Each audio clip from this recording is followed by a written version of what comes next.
Let's get this loaded up and good to go, guys. We're going to be loading up onto ESV Cloud Kingdom to kick things off here. Couldn't think of a better map. Yeah. I mean, the style that we've seen out of Grubby on this map is this big Warp Prism plus 8 gate on 2 base. So that way when Bomber tries to move out, sneaks right on in and just starts warping in havoc in the main base. But again, Bomber's style is very, very flexible against that as well. Very true. So, ladies and gentlemen, spawning up in the top right-hand corner as our Red Seren, currently in a very good position in this group, needing to beat his opponent here. Give it up for Startail Bomber.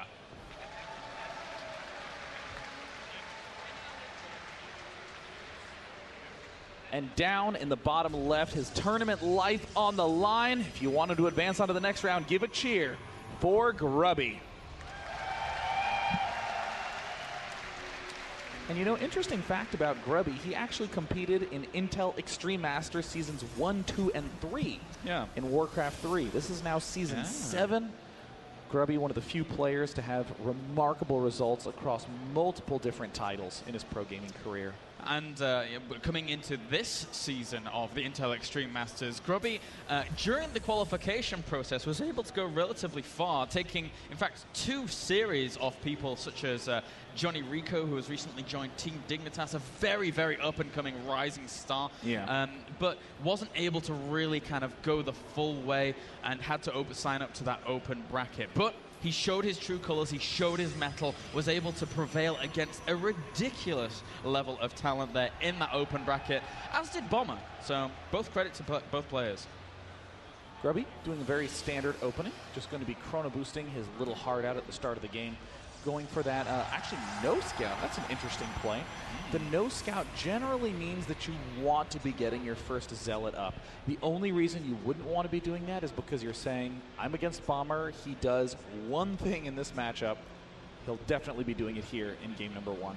Yeah, and if anybody ever tunes into Grubby's stream, they will know that Grubby is able to bust out literally any kind of level of aggression, any kind of level of macro or micro going into these matchups. And as you can see here, he just has the 2 guys on the gas. He's going to be going for what I would consider a very quick expand. But wait a minute, second gas going down, so probably 2. Oh, actually, he has 3 in 1 gas, and now he's going, Can you elaborate, Mr. Day9? Well, it looks like what Grubby could be doing. It all depends on whether or not he cancels this Zealot, and he does let it finish.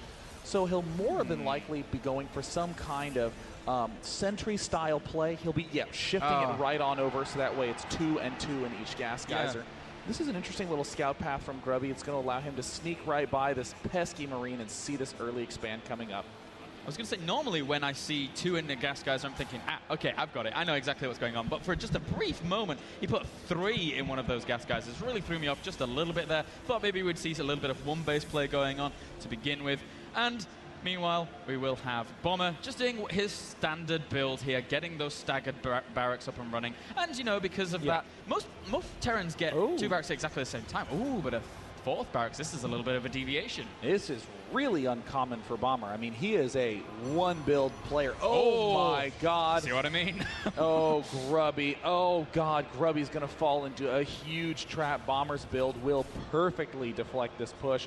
The only way that Grubby can really hope to stay alive at this point is if this force moves out into middle map and Bomber doesn't build a bunker. If Bomber builds any number of bunkers, Grubby's going to be in a terrible condition. And this is a great timing. This is an excellent timing. It actually looks to Bomber as though Grubby's going for some sort of 3 Nexus expand play.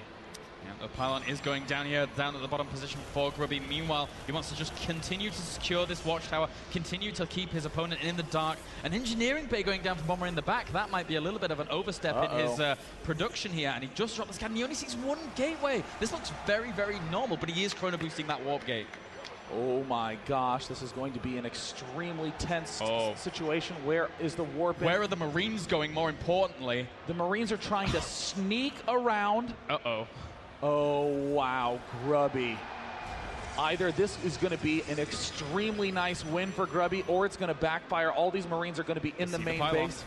And there's Grubby just marching right on up. Oh, Grubby will absolutely be able to break down the front door, but will he lose too much back home? Yeah, those Marines are on the way now. The SCV's being pulled off the line. Oh, force field, a little overstep. He does get the second force field, catching a lot of those SCVs. Meanwhile, we'll be able to start firing down on that orbital command. And the Marines for Bomber are just they were just AFK for a second there. Now they're moving up into the main base. Grubby is going to be in a nearly impossible situation. How do you rearrange your defenses to be able to account for this? Do you warp in? He is going to be warping in the main base. He's going to have to engage with his probes while at the same time engaging up in the main base. It's all going to come down to Micro now. Bomber's supply blocked, and he's on top of his infrastructure as well. Unit carrying station, there's 19 Marines out, but is that going to be enough to shut down the aggression here of Grubby? Right now pulling all of the SCVs. He knows he's in trouble here. The Marines back at home have been able to do so much damage. Look how many probes he's killed off. Oh 13. My gosh, this is such a close situation, but Grubby, after he's lost so much back at home, I don't think he's going to be able to hold on. And there's the good game. Oh, Bomber. Very nice decision-making there. I mean, the Marines moving out was a little bit of a kind of look-esque play. He didn't know that aggression was coming out across the map, but still. Using the SCVs there, knowing when to pull the SCVs, most importantly, to be able to buffer for those Marines. So once that composition ends up dying off, it doesn't really matter if you've lost too many SCVs because of the fact of how much damage you've actually done in your opponent's main. Yeah, I mean, this is one of these really painful games where if you're in Grubby's shoes, you just think things like, if only I'd had one probe on that back Xel'Naga watchtower. There's so many if-onlys. If only I had seen those Marines coming a little sooner. One warp-in round of Stalkers back home in the main destroys those instantly. And then you just continue on as a really against a no-gassing one-base Terran. A very clear, easy win. But now that means that Bomber is up 1-0 versus Grubby. Grubby a single game away from elimination. And Grubby's got to... He's going to be feeling the pressure right now. I mean, of course, Grubby is a player that has had so much tournament experience. So he knows how to deal with that kind of pressure going into these games. But, I mean, Grubby from here, he can't play... I mean, he could play risky, of course. I mean, that's always in his repertoire. But he needs to be able to stabilize here against Bomber. He needs to take this game. Otherwise, he is down and out and is no longer in the tournament. The next map is going to be ESV Ohana. This, I personally think, is Bomber's strongest map. I have never seen him lose a game in TVP on this map. That's true. And I've seen over 20 games of his TVP on Ohana. I've weirdly casted him play this map a lot. And now it's the final match for Grubby, possibly. Has to get a win here on Ohana. Countdown's done, guys. We are going to be loading up into game number 2 in just a second. You guys in the crowd, you guys are awesome. God, those three guys, yes. Shout out to you. We dedicate this game to you. So ladies and